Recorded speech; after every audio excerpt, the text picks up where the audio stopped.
Bonjour, nous sommes aujourd'hui au mois d'octobre et c'est donc le bon moment de diviser, de multiplier nos plantes vivaces.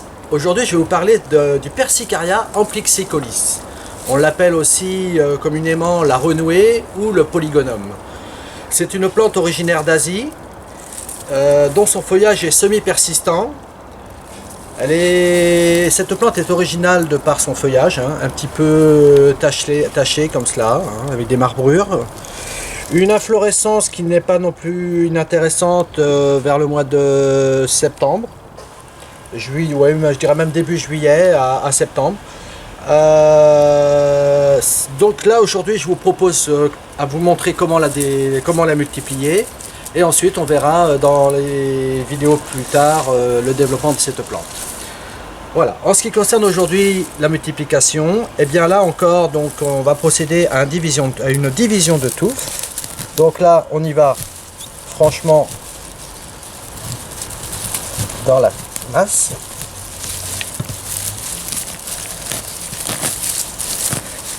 Faut pas avoir peur, faut pas hésiter à être un petit peu dur avec elle.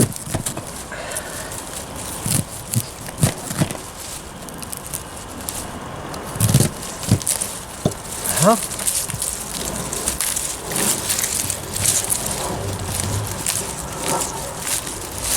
Voilà, c'est très facile à multiplier.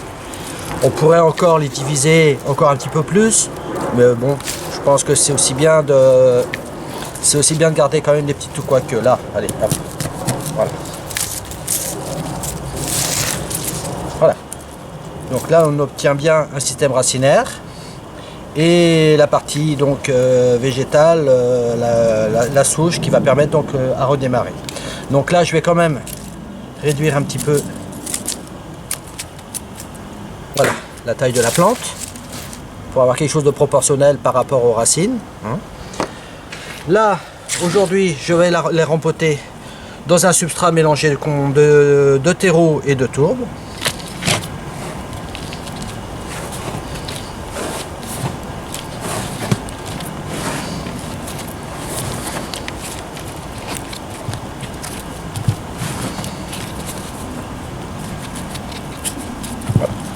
Voilà. Il ne reste plus que maintenant à laisser le temps à la plante de se développer, de faire ses racines. Je vais mettre la plante plutôt dans un endroit un petit peu à l'abri du gel, même si c'est une plante vivace qui est censée quand même supporter le gel. Mais dans la mesure où si j'ai la possibilité de le mettre plutôt à l'abri, c'est ce que je vais faire. Quand même dans un endroit lumineux. Et pour ce qui est de l'arrosage, eh bien là aujourd'hui je vais l'arroser bien évidemment, mais ensuite donc on arrose mais seulement si la terre est sèche. On évite de laisser la terre surtout trop mouillée. Voilà. Pour aujourd'hui c'est tout, j'en dirai pas plus. On se revoit plus tard pour voir le développement de cette plante. On peut parler là? Bon, c'est bon. C'est bon. Donc, Rémi. Alors nous sommes à mi-mars. Là, on va voir que ça leur réussit puisque le système racinaire, eh bien voilà, est déjà bien développé.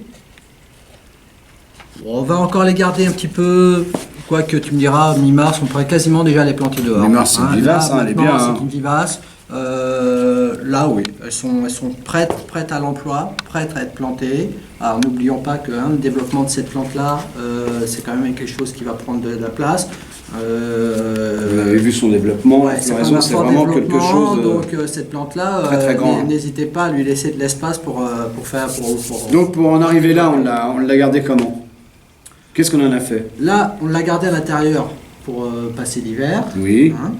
On aurait pu effectivement l'avoir aussi à l'extérieur, mais le feuillage serait un petit peu moins développé. C'était quand même plus sûr pour une bonne reprise de la garder quand même en serre. Donc on l'a gardé en serre. L'arrosage? Modéré. C'est-à-dire que là, ne surtout pas maintenir la terre humide, bien laisser sécher entre deux arrosages. La température? Température, là on les avait plutôt donc en température hors gel, là c'était plutôt donc à 5-6 degrés. Voilà. Et puis voilà. Voilà, parce qu'on essaye d'être le plus complet en se mettant à votre place, comme ça au moins, bah, voilà, vous avez toutes les indications pour essayer de réussir. Oui. En tout cas, celle-ci, c'est une valeur sûre. C'est une valeur sûre. Parce que pour développer rien de plus simple. en si peu de temps un système racinaire comme ça, Ouais. bah voilà. Voilà. À vous de jouer maintenant. Merci. À bientôt.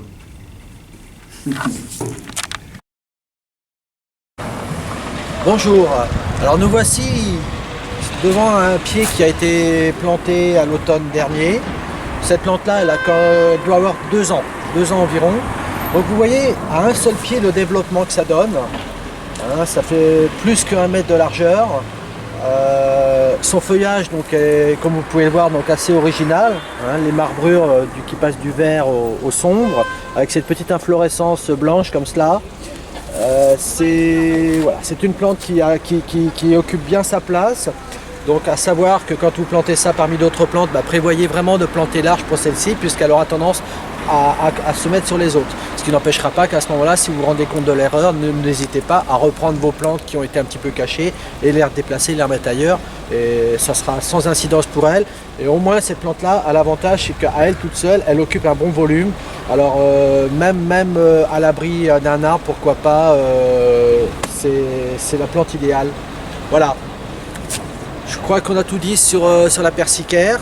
Donc je vous dis à bientôt pour une prochaine vidéo.